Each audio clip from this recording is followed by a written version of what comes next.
आज अपन पढ़ने वाले angle of friction and angle of repose. ठीक है ना, angle of friction and angle of repose. So this is page number 1। सबसे पहले देख लेते हैं अपन angle of friction. Now it is denoted by alpha. Angle of friction को मैंने अल्फा से डिनोट किया। और ये एंगल ऑफ फ्रिक्शन है क्या, देखो सपोज मैंने यहां पर एक ब्लॉक रखा। हाँ, ये एक ब्लॉक रखा मैंने और मैं इस पे इस डायरेक्शन में एक फोर्स अप्लाई कर रहा हूं, ठीक है ना। और ये रफ सरफेस है and suppose it is a rough surface and coefficient of friction is mu. तो इसमें जो फोर्सेस लग रहे हैं आपके, कौन कौन से फोर्स लग रहा है इस पे जो फोर्सेस आ रहे हैं, एक है mg बॉक्स पे, और ये हो गया इसका नॉर्मल रिएक्शन, और ये एक फोर्स हो गया that is called friction. But ये फ्रिक्शन कौन सा है ये अभी हमें भी नहीं पता है कि स्टैटिक है या काइनेटिक है। अगर ये बॉक्स स्लाइड होगा तो काइनेटिक होगा, अगर बॉक्स रेस्ट पे रहेगा तो कौन सा रहेगा, ये स्टैटिक रहेगा। बात समझ गए या नहीं, है ना। बॉक्स अगर स्लाइड होगा तो ये कौन सा फ्रिक्शन है, फिर अगर ये बॉक्स स्लाइड होगा तो ये काइनेटिक है, अगर रेस्ट पे रहेगा तो स्टैटिक है। अब यहाँ पे इन दोनों का रिजल्टेंट, अब दो डायरेक्शन पे सोचो, इन दोनों का जो रिजल्टेंट है नॉर्मल का और फ्रिक्शन का, दिस इज द आर। और ये जो एंगल बन रहा है यहाँ पे, दिस एंगल इज अल्फा, जिसको आप एंगल ऑफ फ्रिक्शन बोलते हो। So what is this R, ये आर कौन सा फोर्स है यहाँ पे, आर कौन सा है, it is the resultant contact force exerted by ground on the box। ठीक है, ये रिजल्टेंट कांटेक्ट फोर्स है। सो this is the ground here, ये मैंने ग्राउंड लिया। तो आर कौन सा फोर्स है बेटा यहाँ पे, R is resultant contact, resultant contact force, resultant contact force on box by ground. ये रिजल्टेंट कांटेक्ट फोर्स है। और अगर ये रिजल्टेंट कांटेक्ट फोर्स है तो नॉर्मल रिएक्शन इसका एक कंपोनेंट है। This normal reaction can be written as it is R cos alpha. और ये जो फ्रिक्शन है यहाँ पे, इस फ्रिक्शन को क्या लिखोगे भाई, ये जो फ्रिक्शन फोर्स हमने लिखा कि ये friction force, this F is equals to R sine alpha. भाई आर का ये कंपोनेंट आर साइन अल्फा रहेगा और आर का ये कंपोनेंट आर कॉस अल्फा रहेगा। यहाँ पे this is the rough surface और जो कोफिशिएंट ऑफ फ्रिक्शन है यहाँ पर ये है mu, and this is the rough ground, मैंने यहाँ पे लिख दिया। कोफिशिएंट ऑफ फ्रिक्शन म्यू है यहाँ पे, ठीक है ना। तो फ्रिक्शन का, सॉरी, रिएक्शन फोर्स का, या ये जो रिजल्टेंट कांटेक्ट फोर्स है, रिजल्टेंट कांटेक्ट फोर्स का एक कंपोनेंट कौन सा हो गया बेटा, रिजल्टेंट कांटेक्ट फोर्स का ये component perpendicular component normal reaction होता है, और रिजल्टेंट कांटेक्ट फोर्स का टेंजेंशियल कंपोनेंट फ्रिक्शन होता है। तो आप ऐसा भी बोल सकते हो व्हाट इज नॉर्मल रिएक्शन।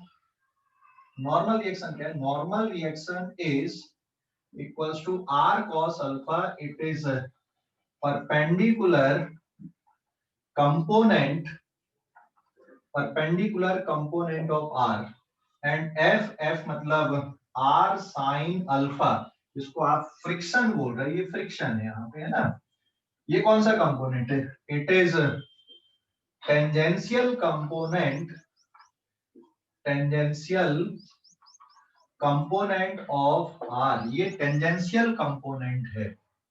तो यहाँ पे देखो, नॉर्मल रिएक्शन और रिजल्टेंट कांटेक्ट के बीच में जो एंगल बनता है उसको क्या बोलते हैं हम, एंगल ऑफ फ्रिक्शन बोलते हैं, ठीक है ना। तो ये एंगल ऑफ फ्रिक्शन और कोफिशिएंट ऑफ फ्रिक्शन एक दूसरे से रिलेट होते हैं। अब थोड़ा और सोचते हैं, आगे चलते हैं अपन। ये रिजल्टेंट कांटेक्ट फोर्स की वैल्यू क्या होगी, इसका मैग्नीट्यूड क्या होगा? तो resultant contact force is nothing but normal reaction plus friction का वेक्टर सम है। और इसका मैग्नीट्यूड की अगर हम बात करें तो इसका जो मैग्नीट्यूड आएगा आर का, it is given by under root N square plus F square, under root N square plus F square. ठीक है, ये रिजल्टेंट फोर्स हो गया। यहाँ पे आर की जो रिजल्टेंट वैल्यू है, तो अगर क्वेश्चन होता है कि what is the resultant force exerted by ground on box, तो ग्राउंड बॉक्स पे कौन सा फोर्स लगा रहा है, नॉर्मल और फ्रिक्शन लगा रहा है ना? या what is the contact force exerted by ground on box, तो जो ग्राउंड का बॉक्स में कांटेक्ट फोर्स है वो ये है। ठीक है, ग्राउंड का बॉक्स में जो कांटेक्ट फोर्स है ना वो ये वाला है। तो आर की वैल्यू ये हो गई यहाँ पे। तो आर की मिनिमम वैल्यू कितनी रहेगी और मैक्सिमम वैल्यू कितनी रहेगी? What is the minimum value of R and what is the maximum value of R? तो आर की मिनिमम वैल्यू होगी नॉर्मल रिएक्शन। आर की मिनिमम वैल्यू नॉर्मल रिएक्शन होगी इफ फ्रिक्शन इज जीरो। अगर friction zero है तो R की minimum value, minimum contact force कौन सा रहेगा, नॉर्मल रिएक्शन होता है। और आर की मैक्सिमम वैल्यू कितनी हो सकती है, what is the maximum value of R? It is under root, ये हो गया आपका नॉर्मल रिएक्शन, और मैक्सिमम वैल्यू मतलब फ्रिक्शन, स्टैटिक फ्रिक्शन की मैक्सिमम वैल्यू हो। और हमने पढ़ा हुआ भाई स्टैटिक फ्रिक्शन की जो मैक्सिमम वैल्यू होती है ये किसके बराबर होती है? स्टैटिक फ्रिक्शन की maximum value N square plus mu S into N का होल स्क्वायर। तो रिजल्टेंट कांटेक्ट फोर्स की मिनिमम वैल्यू नॉर्मल आएगी, लेकिन फ्रिक्शन जीरो होता है तब। और इसकी मैक्सिमम वैल्यू कितनी हो सकती है, N square plus under root N square plus mu S into N का होल स्क्वायर।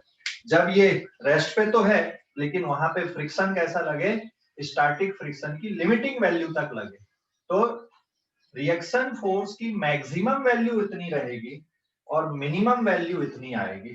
बाकी जो कांटेक्ट फोर्स है वो नॉर्मल और ये इसके बीच में ही आएगा कभी। तो आप दोनों डायरेक्शन से सोचो, ग्राउंड बॉक्स पे जो फोर्स लगा रहा है उसका परपेंडिकुलर कंपोनेंट होता है नॉर्मल, और इसका टेंजेंशियल कंपोनेंट कौन सा होता है, फ्रिक्शन होता है। बात समझ गए या नहीं? हेलो, समझ गए? अरे समझ गए या नहीं? Yes sir. ओके, अब इस पेज का स्क्रीनशॉट ले लो बेटा। इस एक मिनट पेज रुक का जाओ सर। स्क्रीनशॉट ले लो। ले लिए? सर एक मिनट रुक जाओ। हाँ हाँ सर हाँ बोलो। अल्फा हम दूसरा एंगल क्या क्या? यहाँ पर सर का एंगल पिक्चर की तरफ से अल्फा क्यों नहीं ले सकते? यहाँ से नहीं, उसको डिफाइन यहीं से किया गया, क्योंकि अपन क्वेश्चन जब सॉल्व करते बहुत सारी जगह पे, तो कहीं कहीं पे अपन फ्रिक्शन को कंसीडर नहीं करते, स्मूथ सरफेस ले लेते। अगर आप एंगल यहाँ से लोगे, ठीक है, तो ये कंपोनेंट क्या बन जाएगा तुम्हारा, एफ कॉस अल्फा वाला। और फ्रिक्शन नहीं है तो फिर यहाँ पे नॉर्मल की वैल्यू जीरो हो जाएगी, जो कि पॉसिबल नहीं है। मान लो फ्रिक्शन नहीं भी है तो नॉर्मल और ये सरफेस कांटेक्ट पे, तो नॉर्मल की वैल्यू जीरो नहीं बनेगी ना। सर हाँ बोलो। सर एन और एम जी तो इक्वल है ना? हाँ, ये देख, ये ग्रेविटेशनल फोर्स होता है, ये अलग हो गया। ये कांटेक्ट फोर्स, ये इलेक्ट्रोमैग्नेटिक फोर्स, ये अलग है। हाँ, लेकिन नॉर्मल की वैल्यू यहाँ पर mg के बराबर, क्योंकि ये एक दूसरे को बैलेंस कर ले रहे हैं। ठीक है, वो अलग बात है ना। सर हाँ बोलो। तो जब क्वेश्चन करेंगे अपन, क्या क्या? जब क्वेश्चन करेंगे तो सर एन और एम जी और आर कॉस अल्फा इक्वल नहीं रहेंगे क्या? हाँ, तब बोल सकते हैं जब क्वेश्चन कर रहे हैं तो r cos alpha is equal to mg। But जब हम क्वेश्चन सॉल्व करते हैं तो इसको नहीं लिखते, हम नॉर्मल अलग लिखते हैं, फ्रिक्शन अलग लिखते हैं और उस तरह से क्वेश्चन करते हैं। क्योंकि हमको तो इसके कंपोनेंट से ही मतलब होता है ना, इसकी डायरेक्ट वैल्यू से हमको मतलब नहीं होता। वो तो क्वेश्चन जब पूछता है कि भाई टोटल ग्राउंड बॉक्स पे कितना फोर्स लगा रहा है, तो आपको नॉर्मल अलग निकालना पड़ेगा, फ्रिक्शन निकालना पड़ेगा, उसका रिजल्टेंट निकालना पड़ेगा। तो ये मैंने एक्सप्लेन करने का एक और तरीका हो गया। या फिर जो कांटेक्ट फोर्स होता है, नॉर्मल क्या है और फ्रिक्शन क्या है। तो मान लो ये फोर्स है, ये टोटल फोर्स लग रहा है, उसका परपेंडिकुलर कंपोनेंट नॉर्मल है और इसका टेंजेंशियल कंपोनेंट कौन सा होता है, फ्रिक्शन। क्वेश्चन सॉल्व करने के लिए हमको इसकी जरूरत नहीं पड़ती, हम तो इसी से सॉल्व करते हैं क्वेश्चन। ठीक है, समझ गए? सर इसकी पेयर भी हाँ, इसका पेयर भी आएगा ना। ये किस पे लग रहा है, बॉक्स पे किसने लगाया, ग्राउंड में, तो ग्राउंड पर भी रिएक्शन फोर्स ऐसा लगेगा ना बेटा, ये वाले डायरेक्शन पे। समझ गए? क्यों लगेगा? क्योंकि Yes, sir. ग्राउंड पे नॉर्मल नीचे आएगा और ग्राउंड पे फ्रिक्शन सामने आएगा, तो उसका रिएक्शन फोर्स भी इधर ही बनेगा ना, इसका पेयर। समझ गए? Hello, Yes, sir. Okay. Then इस पेज का भी स्क्रीनशॉट ले लो। कोई डाउट अभी यहाँ तक? कोई डाउट? कोई डाउट है क्या? स्क्रीनशॉट ले लो इस पेज का। Done sir. ओके।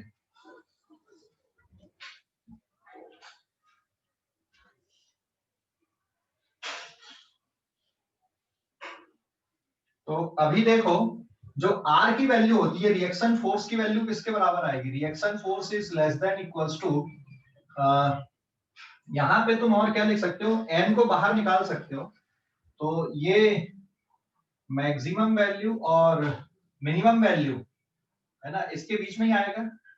तो मिनिमम वैल्यू कितनी हो सकती है, नॉर्मल, और मैक्सिमम वैल्यू कितनी हो सकती है, नॉर्मल को यहां से बाहर निकाल दोगे तो रूट के अंदर क्या बचेगा, 1 प्लस म्यू एस का स्क्वायर। मतलब जो रिजल्टेंट कांटेक्ट फोर्स है वो हमेशा इसके बीच में आएगा। ठीक है, ये अब हमारे पेज नंबर 2 पे, पेज नंबर 2 पे रिजल्टेंट कांटेक्ट फोर्स की वैल्यू हमने देख लिया कि जो रिजल्टेंट कांटेक्ट फोर्स है वो इसके बीच में ही आएगा। चलो अब बात कर लेते हैं कि ये जो कोफिशिएंट ऑफ फ्रिक्शन है और एंगल ऑफ फ्रिक्शन के बीच में क्या रिलेशनशिप है। तो यहाँ पे अब आ जाएगा अभी relation between alpha and mu के। फर्स्ट पहले हम रिलेशन किसके बीच में देख रहे हैं, यहाँ पे अल्फा एंड म्यू के, एंगल ऑफ फ्रिक्शन और कोफिशिएंट ऑफ काइनेटिक फ्रिक्शन के बीच में एक रिलेशनशिप देखते हैं। तो अभी देखो, हमने पढ़ा भाई कि F of K is equals to mu K into normal, होता है कि नहीं? इसका मतलब F of K divided by normal किसकी इक्वल हो जाएगा, F of K divided by normal is equals to mu K and it is given as equation number 1। समझ गए कि नहीं? Yes sir. है ना? आल्सो यहां पर देखो, अगर ये बॉक्स स्लाइड हो रहा है तो जो नॉर्मल है, देखो काइनेटिक फ्रिक्शन किसके बराबर लिख रहे हैं आप, kinetic friction is equals to R sine alpha and normal किसके इक्वल है, आर कॉस अल्फा के। दोनों को डिवाइड कर दें तो F of K divided by normal is equals to R sine alpha upon R cos alpha. तो यहाँ पे आर से आर ये कैंसिल हो गया and this is equals to tan alpha. तो इसको दे दो आप इक्वेशन नंबर 2। तो इक्वेशन 1 और इक्वेशन 2 से क्या कंक्लूजन निकला, देखो जरा बताओ अभी मुझे। इक्वेशन म्यू 1 के और और टेन इक्वेशन, अल्फा इक्वल है। हाँ, म्यू के और टेन अल्फा एक जैसे हैं, है ना, mu K and tan alpha are same. So therefore यहाँ पे from 1 and 2 mu K coefficient of kinetic friction is equals to tan alpha और alpha is equals to tan inverse of mu K, this is tan inverse. तो ये relationship होती है, किसके बीच में relationship होती है, ये रिलेशनशिप है, किसके बीच में रिलेशनशिप है, ये कोफिशिएंट ऑफ काइनेटिक फ्रिक्शन और एंगल ऑफ फ्रिक्शन के बीच में। तो ये रिलेशनशिप है, एंगल ऑफ फ्रिक्शन और कोफिशिएंट ऑफ काइनेटिक फ्रिक्शन इस तरह से रिलेट होते हैं। ठीक है, समझ गए इतना या डाउट है कोई? तो ये पेज नंबर 2। अब इस पेज का स्क्रीनशॉट ले लो, इस पेज का स्क्रीनशॉट ले लो जल्दी से। Done sir. डन। आते हम एक मिनट देखने दो सर। हाँ देख ले, देख ले। ये अपन ने पढ़े ना काइनेटिक फ्रिक्शन में डेफिनेशन ये, और यहाँ से देखो ये लिख दिया अपन ने, जो लिखा हुआ मेरे पास बोर्ड में उसी को देख के लिख दिया मैंने यहाँ से, है ना? सर हाँ बोलो। सर वो जो लेफ्ट हैंड साइड में आपने सबसे नीचे लिखे normal is equals to resultant is equals to, वो लास्ट में सर वो मैग्नीट्यूड है ना? हाँ ये मैग्नीट्यूड है ना बेटा, आर मैक्सिमम का मैग्नीट्यूड इतना, आर मिनिमम का मैग्नीट्यूड नॉर्मल। ठीक है ना। आर की वैल्यू मिनिमम कब होगी, जब फ्रिक्शन लगेगा ही नहीं, तो आर की वैल्यू डायरेक्ट नॉर्मल बन जाएगा, और जब फ्रिक्शन लगेगा तो यस आर सर। की वैल्यू ज्यादा होगी, तो ये एन और फ्रिक्शन का रिजल्टेंट बनेगा। ठीक है, समझ यस गए? सर। ओके, चलो डायग्राम की लाइन के नीचे yes sir.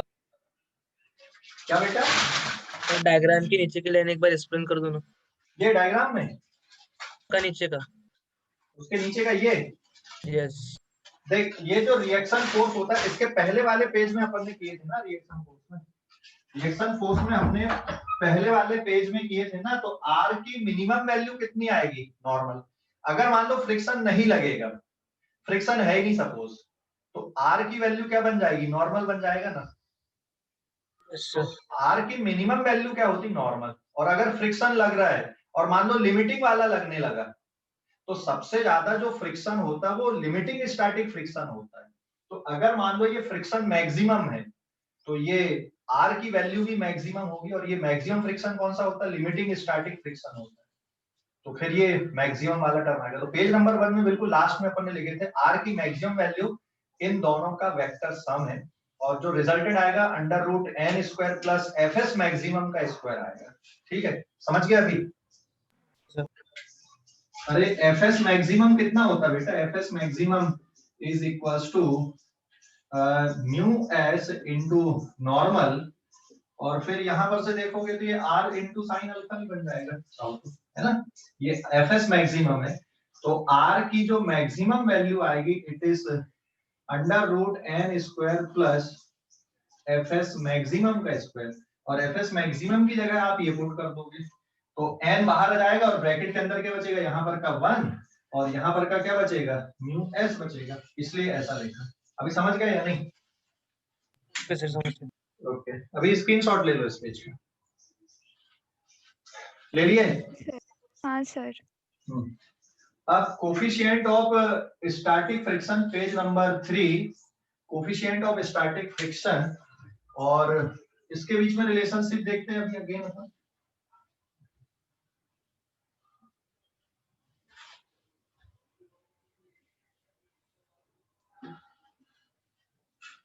Coefficient of static friction and mu S के बीच में रिलेशनशिप, यहाँ पे सिंस एफ एस मैक्सिमम कितना होता है, दैट इज इक्वल्स टू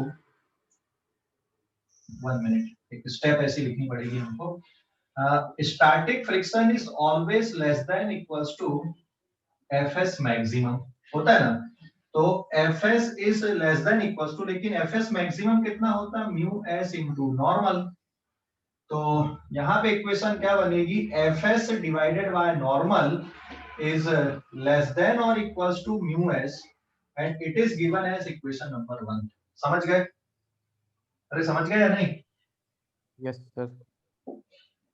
भाई F S less than equals to क्या आएगा, mu S into normal, F S maximum mu S into normal होता है, इसलिए मैंने ये लिख दिया यहाँ पे। अब यहाँ पर से देखो, आल्सो एफ एस की वैल्यू किसके बराबर लिख रहे हैं आप यहाँ पे, R sine alpha, and normal की वैल्यू आप क्या लिख रहे हो, आर कॉस अल्फा, दोनों को डिवाइड कर दो, F S divided by normal, तो R sine alpha upon R cos alpha, ये कैंसिल आउट हो गया, यहाँ पे क्या बचा, tan alpha, it is equation number 2। तो फ्रॉम इक्वेशन 1 एंड 2 देखो, F S upon N tan alpha है, लेकिन F S upon N less than और इक्वल्स टू म्यू एस है, तो क्या बन जाएगा यहाँ पे, tan alpha is less than और इक्वल्स टू म्यू एस। तो ये रिलेशनशिप होती है कोफिशिएंट ऑफ स्टैटिक फ्रिक्शन और एंगल ऑफ फ्रिक्शन के बीच में। समझ गए अभी? हेलो, अरे समझ गया नहीं? हेलो, समझ गया बेटा यस इसको? सर। Yes sir. अब इस पेज का स्क्रीनशॉट ले लो अभी। हाँ,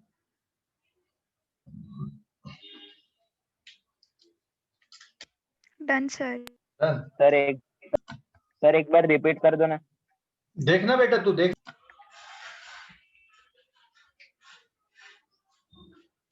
ये आर कौन सा फोर्स है, चलिए बता पहले, ये आर कौन सा फोर्स है,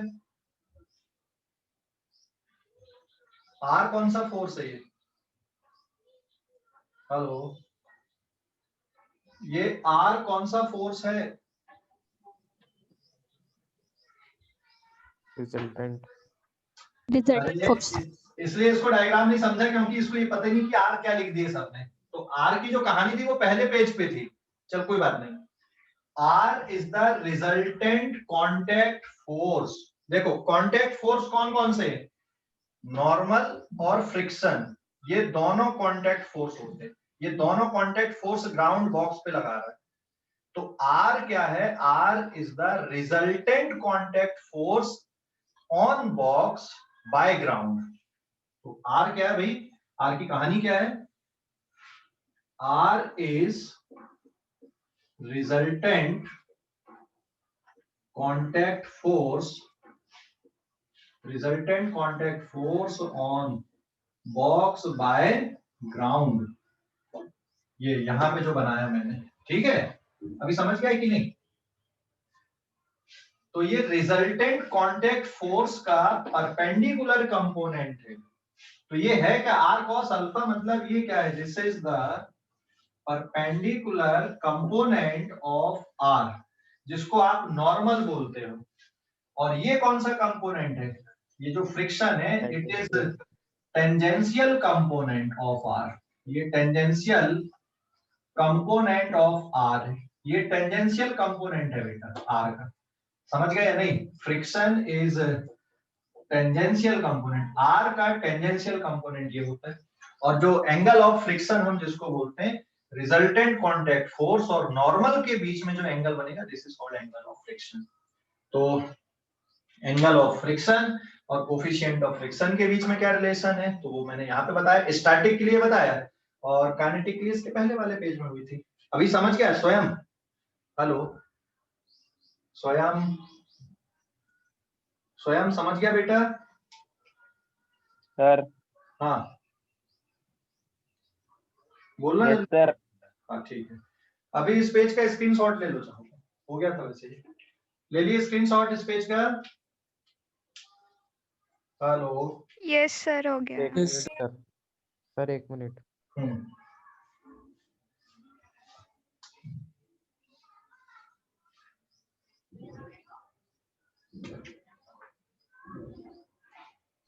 जी सर मिटा दिए।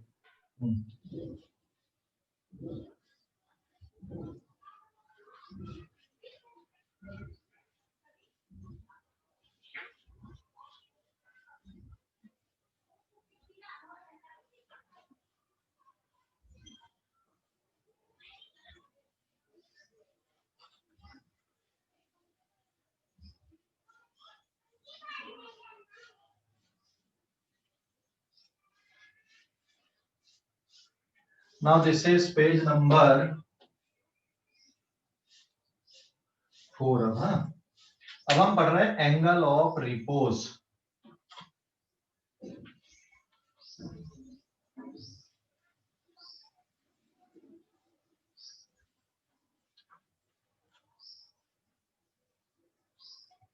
Now angle of repose, ठीक है सर। अभी बता रहा हूं ना, अभी समझ जाएगा, बहुत आसान है। एंगल ऑफ रिपोज, इसको मैंने थीटा सी से डिनोट किया है यहाँ पे, ठीक है, थीटा सी से मैंने इसको डिनोट किया।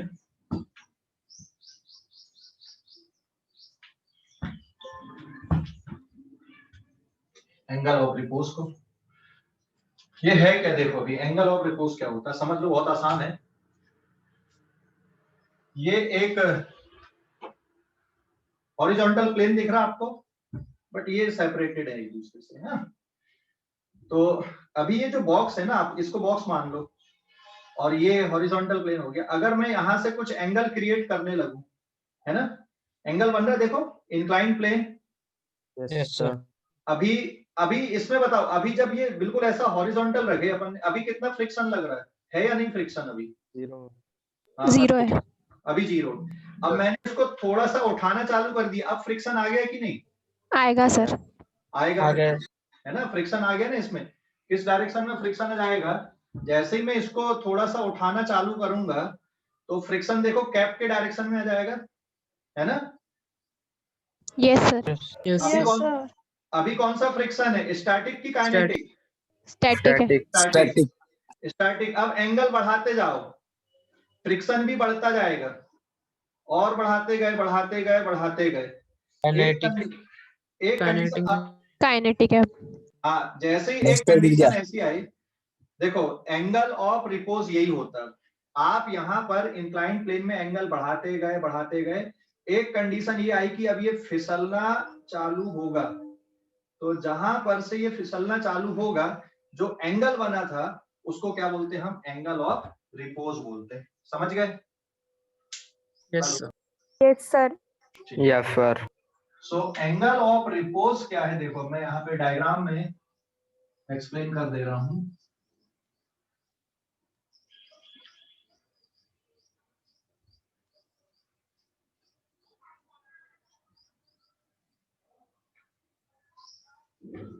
ये theta is equals to theta C. यहां पर आपने बॉक्स को रखा,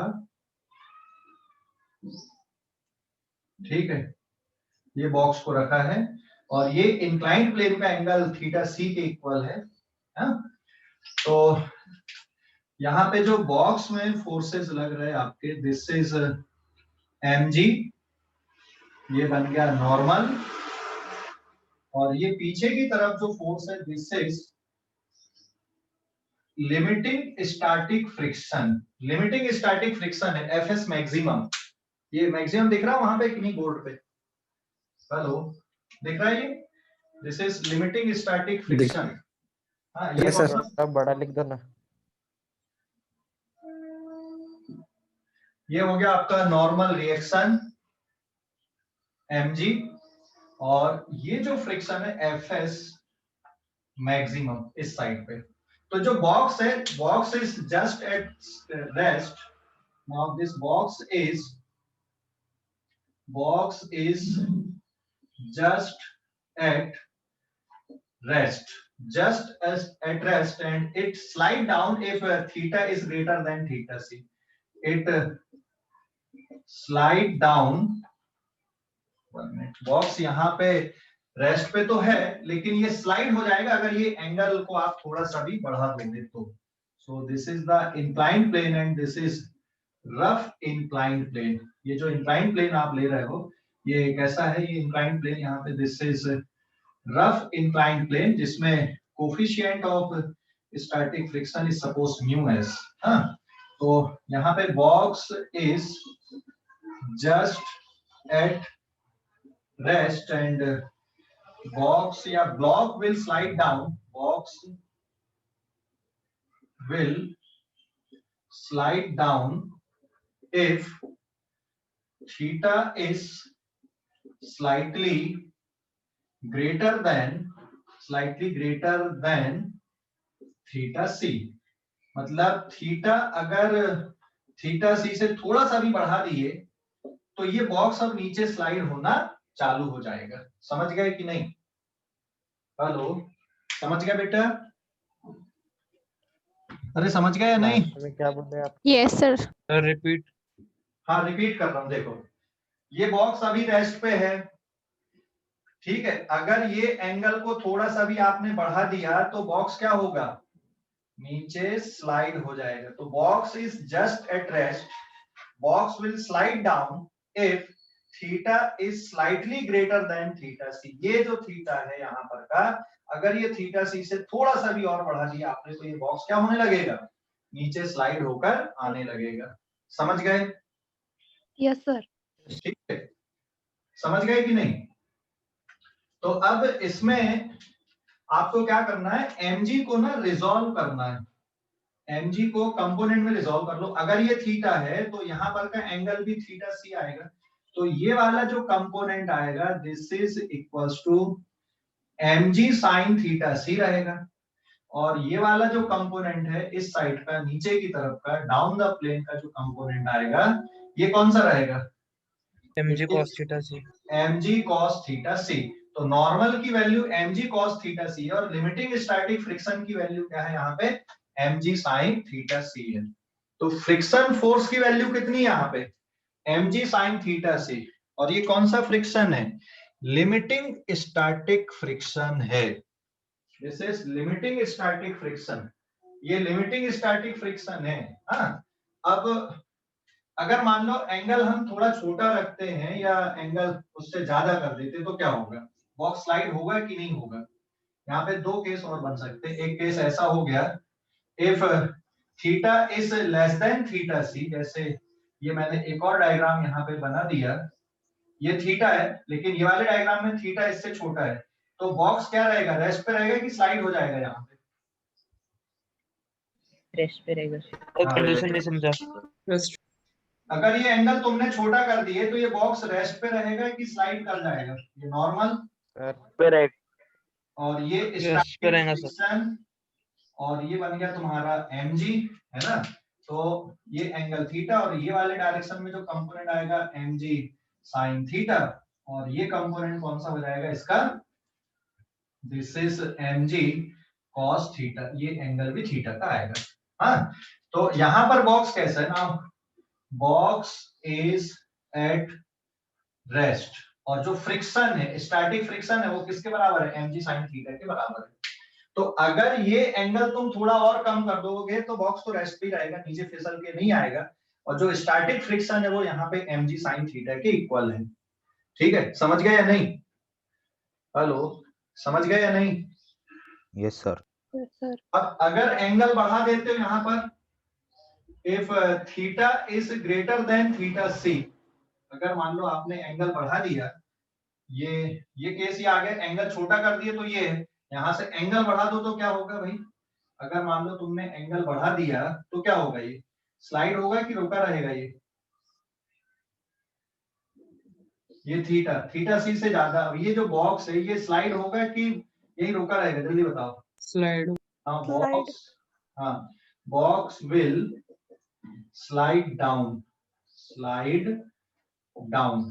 अगर ये नीचे स्लाइड करेगा तो फिर यहाँ पर जो फ्रिक्शन लगेगा, ये कौन सा फ्रिक्शन है, काइनेटिक, ये कौन सा हो गया, नॉर्मल, ये क्या बन गया तुम्हारा mg, समझ गए। और फिर आप जब कंपोनेंट में डिवाइड कर लोगे इसको, ये थीटा है तो ये वाला डायरेक्शन हो जाएगा mg sin थीटा, और ये कंपोनेंट हो गया तुम्हारा mg cos थीटा।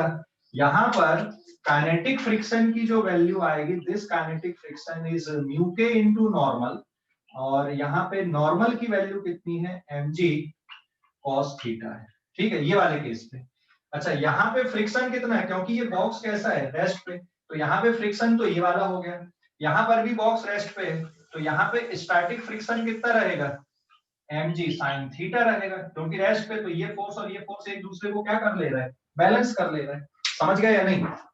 लेकिन जब ये स्लाइड होगा तो यहाँ पे जो फ्रिक्शन लगेगा वो कौन सा लगेगा, काइनेटिक, क्योंकि जो बॉक्स है ये वाले डायरेक्शन में अब एक्सीलरेट करेगा, तो mg sin theta is greater than kinetic friction here, and kinetic friction is equals to mu K into normal, और यहाँ पर नॉर्मल कितना है, mg cos थीटा।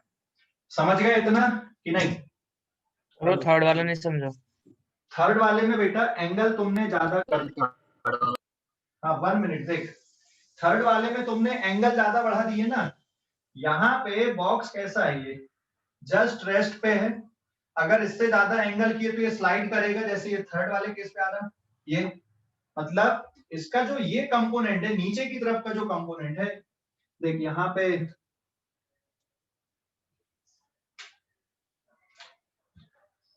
ये जो कंपोनेंट बनाया मैंने यहाँ पे देखो, हाँ, ये ऊपर की तरफ कौन सा वाला हो गया आपका फ्रिक्शन, और नीचे की तरफ कौन सा हो गया आपका, ये देखो, ये ऊपर की तरफ यहाँ पे कौन सा फ्रिक्शन है, काइनेटिक, और नीचे की तरफ कौन सा हो गया, mg sin थीटा। जो रेड पेन दिख रहा है वो mg sin थीटा है, और जो ब्लू पेन का कैप दिख रहा है वो कौन सा है, काइनेटिक फ्रिक्शन है। लेकिन इसमें ये क्या हो रहा है, नीचे फिसल के आ रहा है, अभी समझ गया या नहीं, समझ गया सर। समझ गया। तो यहाँ पर ये बॉक्स नीचे स्लाइड होके आ रहा है ना, अगर ये एंगल इंक्लाइन प्लेन का एंगल किससे ज्यादा है, क्रिटिकल एंगल भी बोलते हैं इसको, या एंगल ऑफ रिपोज से ज्यादा, तो ये बॉक्स नीचे स्लाइड होकर आने लगेगा। समझ गए। Hello sir. हाँ बोलो। सर थीटा सी का है क्या, वो एंगल ऑफ रिपोज का है। एंगल ऑफ रिपोज सिर्फ ये वाला केस का जो एंगल कहलाएगा यही बस कहलाएगा, ये थोड़ी एंगल ऑफ रिपोज रहेगा, ये भी नहीं रहेगा।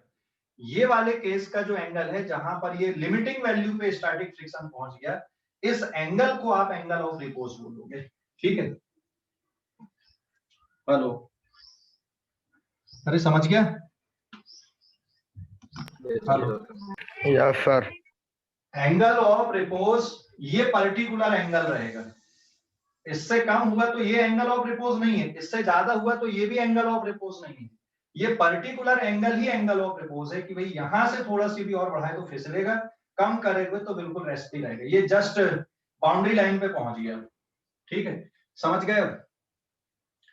Hello, yes sir. So angle of repose is this case. यहाँ पे एंगल ऑफ रिपोज ये वाला एंगल है, this angle is angle of repose. Clear हो गया कि नहीं? सर हाँ बोलो। Yes, sir. तो फर्स्ट वाला केस फिर से समझा दो ना। फर्स्ट वाले केस में आपने ये जस्ट बैलेंस वाली कंडीशन है, बीच वाला केस जस्ट बैलेंस है। अगर यहाँ पे आप गए और छोटा एंगल कर दीजिए, फिसलेगा कि ऐसे ही रहेगा ये? ऐसे ही रहेंगे। ऐसी रहेंगे। हाँ, तो ये एंगल ऑफ रिपोज नहीं है ये। और बढ़ाते गए एक कंडीशन आएगी जब ये फिसलना चालू करेगा, वो जो पर्टिकुलर एंगल आएगा ना, वो पर्टिकुलर एंगल यहाँ पे एंगल ऑफ रिपोज कहलाएगा। ठीक है, यस सर। अभी समझा? Yes sir. Yes sir. अभी स्क्रीनशॉट पेज का स्क्रीनशॉट ले लिए? Done sir.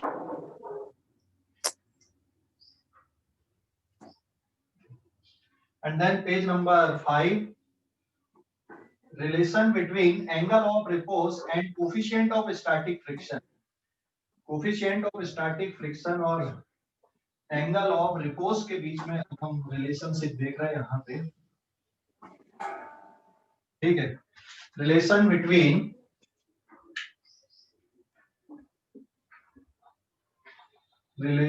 बिटवीन थीटा सी मतलब angle of repose and coefficient of static friction. Coefficient of static friction और एंगल ऑफ रिपोज के बीच में क्या रिलेशनशिप है? तो यहाँ पर देखो सर, कौन सा पेज नंबर है? ये पेज नंबर कौन सा आएगा? 5 आएगा क्या? Yes sir. हाँ, so this is F S maximum की जो वैल्यू है यहाँ पे, एफएस मैक्सिमम कितना होता है? म्यू एस इंटू नॉर्मल होता है कि नहीं?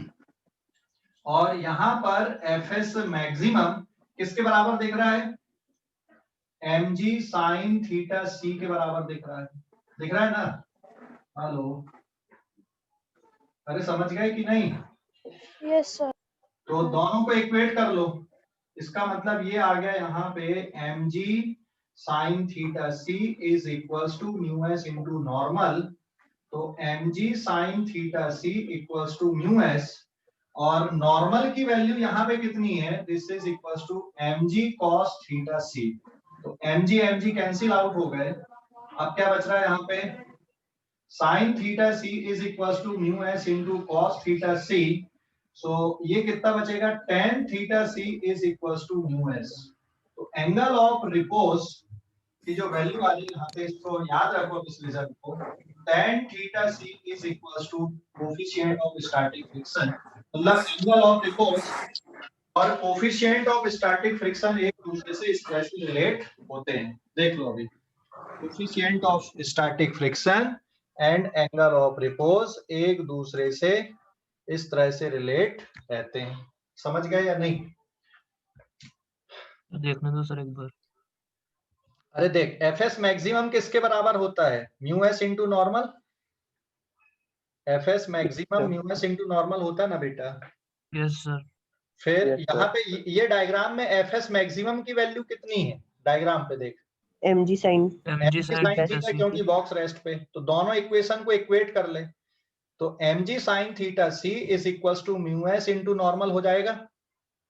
yes sir अब नॉर्मल की वैल्यू कितनी? डायग्राम से देख के बता। नॉर्मल की वैल्यू यहाँ पे mg cos mg theta cos c theta c हो गया। तो फिर mg कट गया, तो sin theta c equals to mu S into cos theta c। तो sine theta C divided by cos theta C कर देगा तो कितना बचेगा, tan theta C. Tan theta. हाँ सर, समझ गए सर। समझ गए, ओके। अभी इस पेज का भी स्क्रीनशॉट लो, फिर एक क्वेश्चन करते फिर क्लास खत्म कर देंगे, छोटा सा डन क्वेश्चन। सर, हो गया। Page sir. नंबर 6 पे आते हैं अपन। सर आप दिख नहीं रहे। पहले मैं बैठ के बोल रहा था ना। तो पेज नंबर 6 पे देखो अभी,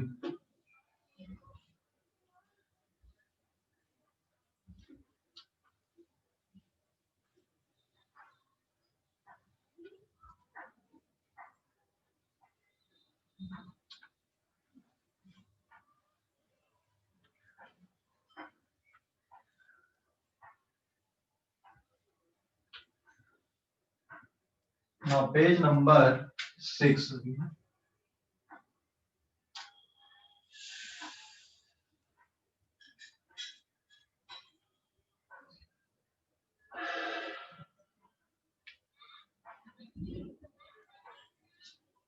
देखो अभी पेज नंबर 6 पे एक क्वेश्चन है,